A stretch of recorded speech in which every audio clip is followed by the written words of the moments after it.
The royal palace of the Zalari Empire floated like a black diamond in the middle of space. Its towers shone under the twin suns, and massive warships guarded it like silent wolves. Inside the main hall, the 8-foot alien queen sat on a throne, made of silver and bone.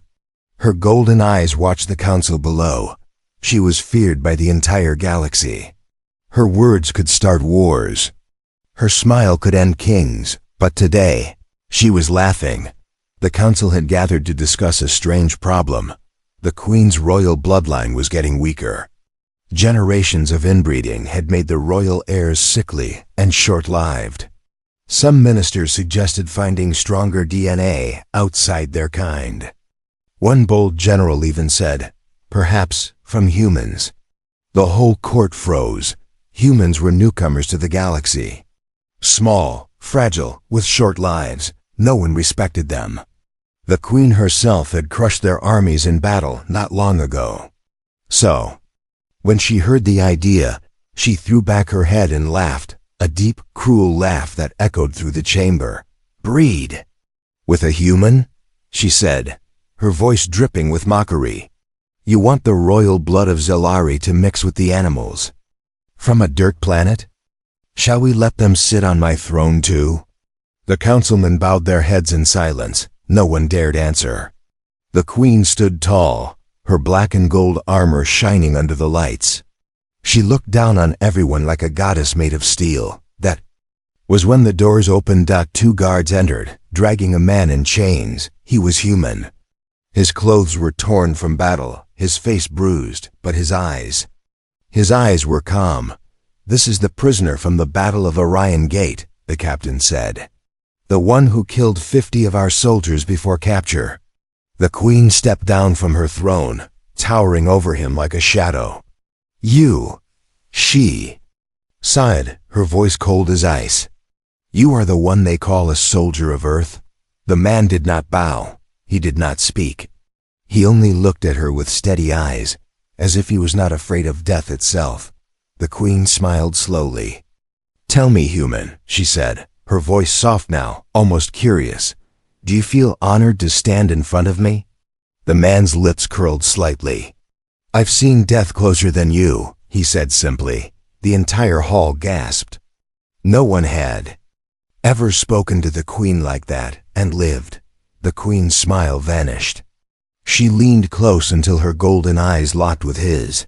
For a long moment, she said nothing. Then, she laughed again, this time softer, but with a strange edge in it. Kill him, one general said quickly. He is insulting the throne, but the queen raised her hand. No, I want to see how long his courage lasts. She ordered the guards to keep him alive in the dungeons. As they dragged him away, a voice rose from the far side of the hall. It was the old royal prophet, a wrinkled alien whose eyes glowed faintly blue. My queen, he said, the stars spoke last night. They said, the heir of 2 worlds will rise from the blood you despise. The queen frowned. What nonsense is this? The prophet bowed. It means, my queen, your greatest heir will come from the one you mock today. The hall fell silent again. Everyone looked at the human being dragged out of the chamber. The queen stared after him, her eyes unreadable. Then she turned and walked back to her throne, her long black cloak sweeping the floor. Foolish old man, she muttered. No heir of mine will come from a human. But that night, alone in her royal chambers, the queen could not stop thinking about the way the human had looked at her, without fear, without begging for life. And for the first time in years, she felt curious. The dungeon of the Zalari Palace was built for breaking spirits. Its walls were black stone, pulsing faintly with energy to block any escape. Screams of past prisoners seemed to linger in the air like ghosts. Few ever left alive, but tonight it was silent. The human sat in chains, his back straight, eyes sharp. He did not beg for food. He did not ask for mercy. The guards whispered among themselves. Does he not fear death? One muttered. Or is he simply mad? Above, the queen stood on her balcony, looking down at the prison through a viewing screen. Her golden eyes narrowed. She had ruled empires, crushed rebellions, made kings crawl before her, yet this one man, this tiny human, refused to bow even in chains. The memory of his calm eyes haunted her. Finally, she descended into the dungeon herself. The guards froze as the towering queen entered, her armor glinting in the dim light. The prisoner looked up. He didn't flinch. Queen stopped in front of him. "Do you know," she said slowly, her voice low and dangerous, "that I could kill you with a single command?" The man's lips curled faintly. "Then why haven't you?" The guards tensed, expecting the queen to strike. Instead, she stared at him for a long moment. "You humans," she said at last, "so small, so fragile. Yet you bite like cornered beasts. Tell me, what makes you fight even when you cannot win?" The man's chains rattled as he shifted. "Slightly. Because losing doesn't scare us," he said. "Dying doesn't scare us, but living on our knees, that does." His words hung in the air like a blade. For the first time in years, the queen felt something she could not name. Not fear, not anger, something unsettling. One of her generals, standing behind her, spoke sharply. "My queen, he is defiant. Let me end him. His disrespect dishonors your throne." But the queen raised her hand. "No," she said softly. "This one interests me." The general bowed reluctantly, but anger burned in his eyes. The queen turned back to the prisoner. "The council thinks I should destroy your kind," she said. "They say humans breed like vermin, spread like disease. Tell me, why should I not erase Earth from the stars?" The man's eyes locked with hers. "Because one day," he said, voice steady, "you'll need us." The guards shifted nervously. The queen tilted her head. "Need you? For what?" The man leaned forward slightly despite the chains. "Because enemies are coming, even you can't fight alone," he said.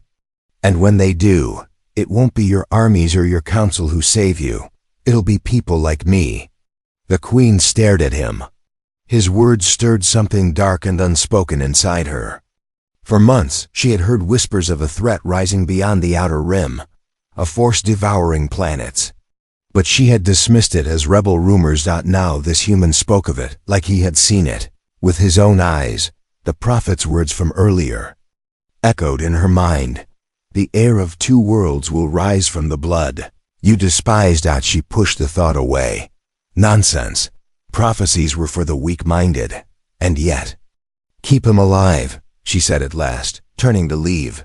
The guards bowed. "Yes, my queen." But as she walked away, the human called out. "You keep me alive," he said, "because part of you knows I'm right." The queen froze mid-step. For a heartbeat, the hall was silent. Then she left without another word, her long cloak trailing behind her. But that night, the queen found herself pacing in her chambers, restless. His voice, his eyes, his fearlessness, they would not leave her thoughts. For the first time in her life, she wondered if the empire she had built was as strong as she believed. And somewhere deep down, a strange, dangerous curiosity began to grow. 3 nights passed. The queen could not sleep. The human's words kept circling in her mind like a dark storm. "Enemies are coming, even you can't fight alone." She told herself it was nonsense. She told herself the empire was strong, yet deep. In the outer rim, reports had already come of colonies disappearing without a trace. Entire outposts gone, no survivors, no wreckage, only silence. Something was moving in the dark, and now, the human was at the center of her thoughts. A defiant prisoner who did not kneel. A man who looked at her not with fear, but with challenge. On the 4th night, the queen descended into the palace war room. Generals stood around a holographic map showing the borders of the empire. Red lights marked rebel attacks. Yellow lights marked the vanishing colonies. "This is spreading," one general said nervously. "Faster than we expected. Another general scowled. Rebels. Nothing more. The queen said nothing. Her golden eyes studied the map carefully, and then, as if summoned by fate, a guard entered the war room. My queen, he said, the human prisoner. He asks to speak with you. The generals laughed openly. A prisoner? Advising the throne? Has the galaxy gone mad? But something in the queen stirred. Bring him, she commanded. Minutes. Later, the human entered, still in chains but walking tall, his eyes scanning the room with calm defiance. The generals bristled at his presence, but the queen raised a hand for silence. The human studied the glowing map, his expression unreadable. You're losing control, he said finally. Gasps filled the room. A general slammed his fist on the table. This is insolence. My queen, allow me to quiet, the queen said softly, but the word carried the weight of thunder. She turned to the human. You speak as if you know something we do not, she said. What is destroying my colonies? The human's gaze met hers. Not rebels, he said. Something worse. Something older. My people have seen the signs. Before. The room went still. Then tell us, the queen said, her voice low but sharp. The human studied her face for a long moment. I will, he said slowly, but only if you release my chains. The generals shouted in outrage. This is madness. He is playing you, my queen.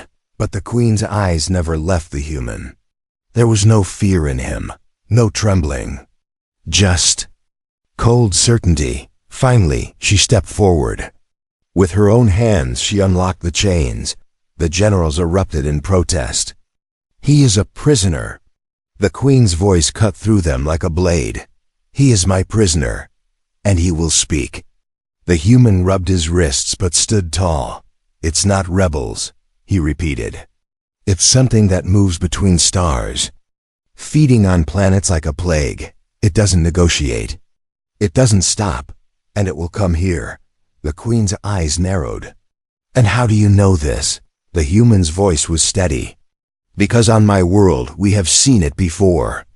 We fought it once, barely won, and it will come again.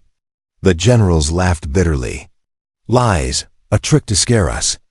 But the queen saw something in the human's eyes, a shadow of memory. A battle fought long ago. A horror that had left scars, and deep inside, she felt the first flicker of something dangerous. Trust. Before she could speak, a messenger rushed into the room, pale and shaking. My queen, he gasped. Another colony gone, no signals. No survivors. The room fell silent. Slowly, the queen turned back to the human. If what you say is true, she said carefully, then what do you want? The human met her gaze.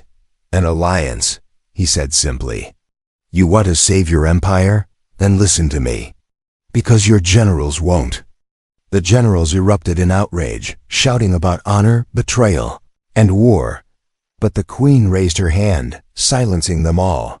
For the first time in her reign, she turned not to her generals, but to a human dotted deep in the shadows of the war room. One alien officer slipped away quietly, his eyes cold. He would not allow this alliance. He would betray the queen before letting a human shape her throne. The palace had never felt so tense.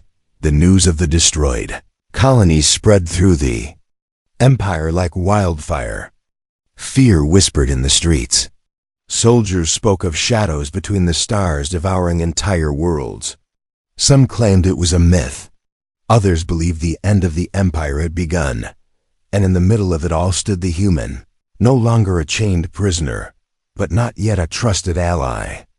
The queen had ordered him released. Ignoring the angry protests of her generals, whispers filled the palace halls. Why is the queen listening to a human? Has she lost faith in her own counsel? Maybe the prophecy was right. But not everyone whispered. Some plotted. That night, the queen stood alone in her private garden atop the palace tower. Black flowers glowed faintly under the twin moons. The wind carried the sound of distant city lights far below. She wore no armor, only a flowing silver robe. For once she looked less like the ruler of 1,000 worlds and more like a woman carrying the weight of an empire on her shoulders. The human entered quietly. "You asked for me," he said. She turned. In the moonlight, her golden eyes softened. "For the first time, another colony is gone," she said. "My generals argue. My council fights like children. And now they call me a fool for listening to you." He studied her face. "And what do you believe?" For a moment, she didn't answer. Then she sighed softly. "I don't know," she admitted. "I have ruled all my life with certainty. But now," her voice trailed off. The human stepped closer. "Then let me help you," he said quietly. "Because whatever is coming, it won't stop at your borders. It won't stop at mine." Their eyes met, and for a heartbeat, the world seemed to hold its breath. Suddenly, a shadow moved in the garden, a flash of steel. The human reacted first. He shoved the queen aside, just as a blade sliced through the air where she had stood. Assassins. 3 of them, moving like ghosts, their armor black as night. Palace traitors, sent by someone inside. The court who feared the queen's growing alliance with the human. The first assassin lunged again, but the human met him head-on.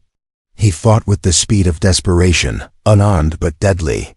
The queen, shaken but furious, summoned a spear of energy from the palace wall and cut down the second attacker herself. The third assassin almost reached her. Blade raised high until the human slammed into him, both crashing through a bed of glowing flowers. When it was over, the assassins lay dead among the petals. The queen stood breathing hard, her silver robe torn, her golden eyes blazing with fury. The human wiped blood from his face. "Someone inside your palace wants you dead," he said grimly. The queen already knew who. One of her own generals. The one who had protested the loudest. The one who hated the idea of a human advisor. She looked at the man who had saved her life not once, but twice now. Slowly, she stepped closer.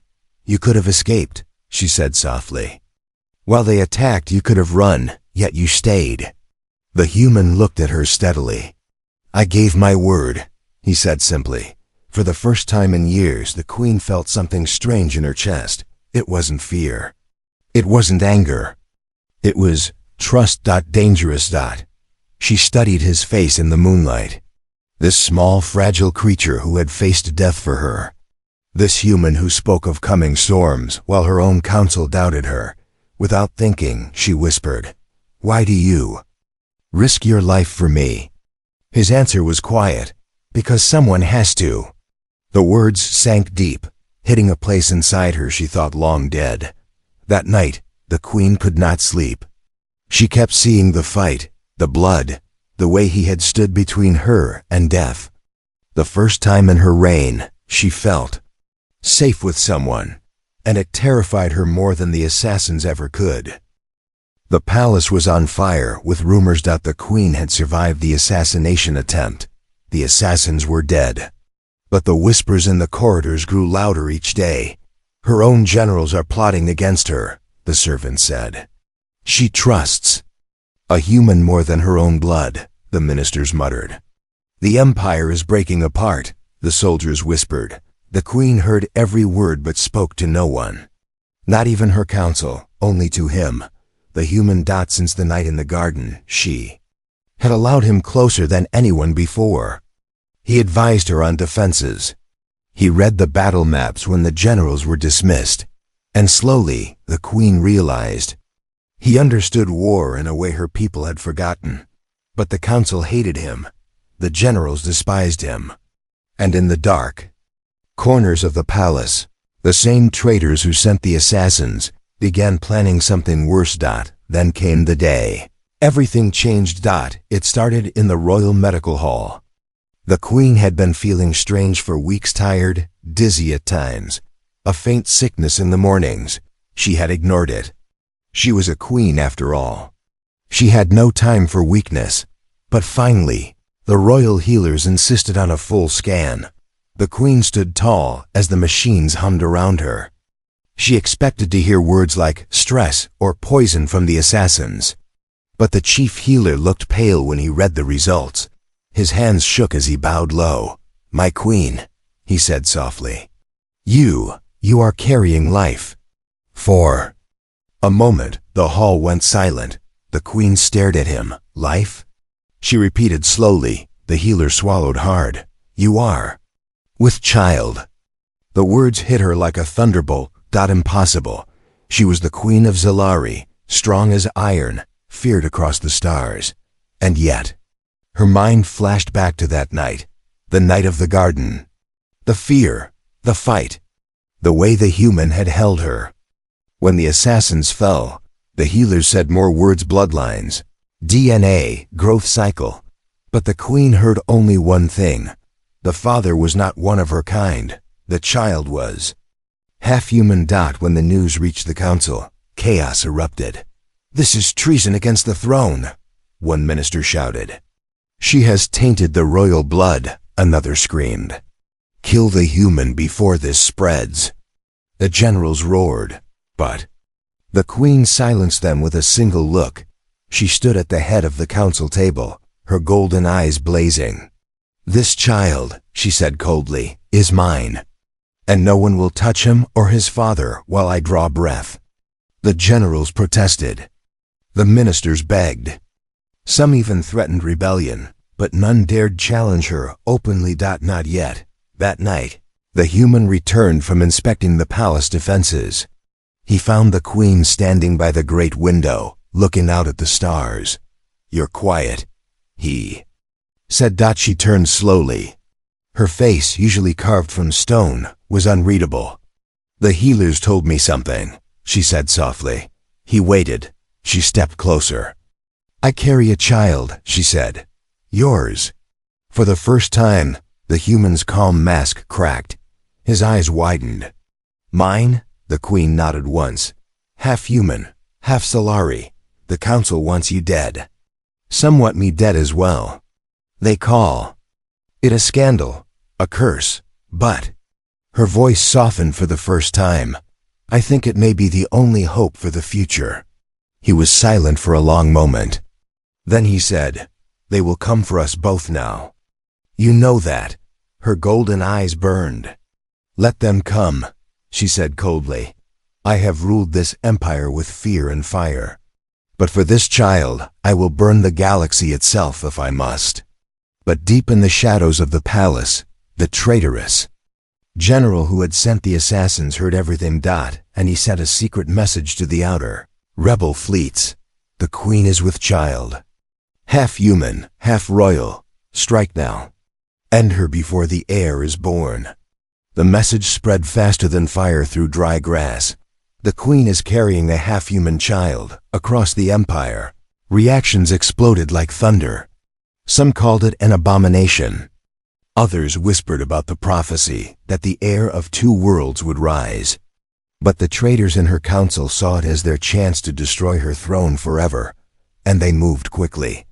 The queen stood in the war chamber, her golden eyes scanning the holographic map of her empire. Red marks lit up across multiple planets, rebellions rising in her own territories, ships refusing her orders, generals switching sides. The traitorous general who had sent the assassins now commanded an entire rebel fleet. He called the queen unfit to rule and declared himself the protector of the empire. It was treason on a scale the galaxy had never seen. And behind it all, whispers grew darker. The rebels have help from something beyond the stars. The same force destroying the colonies. The queen summoned her council. Half the seats were empty. Those ministers had already fled or joined the rebels. She slammed her fist on the table, the sound echoing through the hall. "My own generals rise against me," she said, her voice like steel. "They dare attack the throne while the true enemy devours our worlds." One loyal officer stepped forward. "My queen, the rebel fleet gathers near Orion Gate. If they take the capital next, the empire will fall." Another council member, pale and shaking, whispered, "Perhaps. Perhaps surrender would save the child." The queen's eyes turned to fire. "Surrender?" she said slowly. "I would rather see this palace burn to ashes than bow to traitors." The human stood at her side, silent until now. "They will not stop," he said. "Not while you live, not while the child lives. They fear what your heir means." The queen looked at him sharply. "And what does my heir mean, human?" He met her gaze steadily. "It means your people and mine might have a future together. That scares them more than war." The first rebel attack came at night. Warships broke through the outer defenses of the capital planet. Explosions lit the skies above the city as the queen's loyal forces fought desperately to hold the line. Inside the palace, the traitors moved. 2. Ministers who had bowed to her for years now ordered guards to turn against her. The queen fought like a storm given flesh. Her spear of energy cut down rebels in the palace halls as smoke and fire filled the air. Beside her, the human fought with the same fury. Covering her flank, shielding her from blades and blasters alike, in the chaos, the traitorous general appeared. At last, his armor black and gold, his soldiers surrounding the throne room. "End this, my queen," he shouted, his voice echoing. "Step down, surrender the child, and I may spare your life." The queen stood tall, silver armor scorched from battle, golden eyes burning like suns. "You speak of sparing me?" she said coldly. "I am the queen of Zilari. I am this empire. And tonight you will kneel before me or die." The rebel general sneered. "Then die it is." The battle inside the throne room shook the palace. Rebel soldiers clashed with royal guards.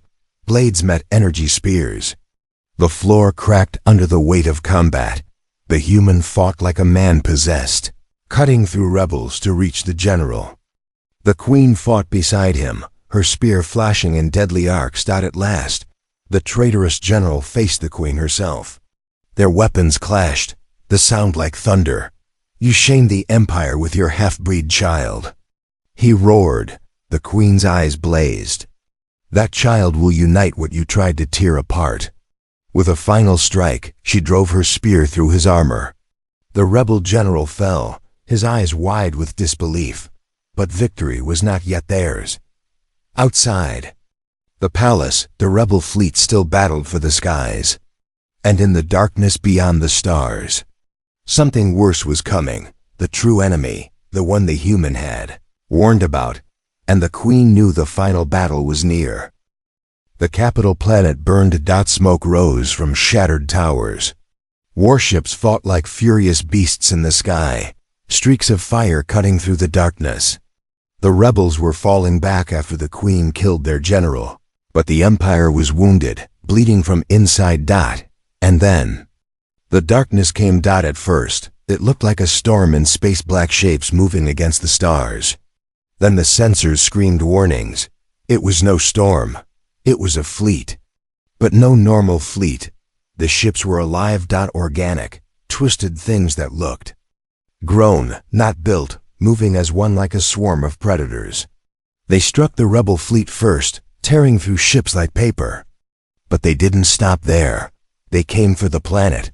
The queen stood on the palace balcony, her silver armor scorched from the rebellion, her golden eyes watching the nightmare in the skies. The human stood beside her, jaw tight. "There. Here," he said softly. The queen turned to him. "This is what you warned me about." He nodded grimly. "They don't conquer. They consume, planet by planet, life by life. They won't stop until nothing is left." The queen looked back at the sky. Her people had feared humans. They had feared rebellion. But this was something older, darker, far beyond politics or bloodlines. For the first time, the queen felt the weight of true extinction pressing down on her empire. The council, shaken and pale, gathered in the war chamber. "We cannot fight this," one minister cried. "Our fleets are already broken." "Abandon the capital," another shouted. "Run while we can." The queen slammed her hand on the table. "There is nowhere to run," she said coldly. "This is our world, our home. We stand or we die." Her words silenced them all. The human stepped forward. "We have one chance," he said. "Your ships are fast. Your soldiers are fierce, but this enemy doesn't fear either. You have to fight smart. Hit where they're weakest. Break their coordination." The Queen studied him. "And you know how?" He nodded once. "We fought them on Earth years ago. Lost millions, learned the hard way. Their ships share a single mind. Cut off the command source, and the rest will fall." The Queen looked around the chamber. Her council still looked terrified.